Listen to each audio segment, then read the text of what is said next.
Mēs negribam neko citu, kā vien dzīvot un būt saimniekiem savā mazajā, savā vienīgajā tēvzemē.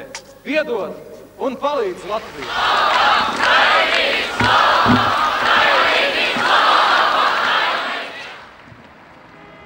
Tur pār tās mājas jumtam līdz tam kalnam paceltos ūdens. Tas milzīgais.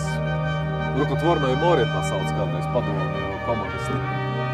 Un man tā ļoti bravūrīgi doma iešaus prātā, bet vai tad nevar neko darīt, vai tad nevar to neiedzību apturēt? Kad man ievēlēja par tautas frontes priekšsēdētāju, tad man liekas tēvs vai māte, kurš man atrakstīja tādu vēstuli dēliņu, met plinta krūmos, kamēr nav par vēlu.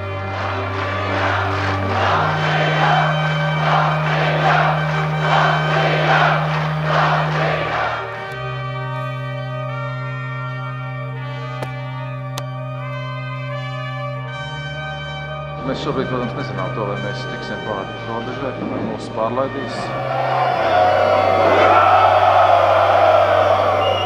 LR prokurora iecelšana. Un iekavās man ierakstīts, to var atlikt.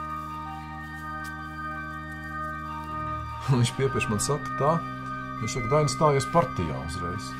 Es saku, kādā partijā? Viņš saka, vienalga kādā. Viņš saka, es viņiem visiem maksāju. Tu taču zini, ka visa tā būšana būt elkam vai kaut kādam ideālā vai tam līdzīgi, nu tā burvība arī tā, ka tev vienreiz šaustīs un sitīs krustā. Es pat nezinu, ko es darītu. Es tagad varētu atkal atgriezties no tām krustcelēm, iet atpakaļ. Daži saka tā ļoti lepni, ka viņi rīkotos gluži tāpat, es nezinu.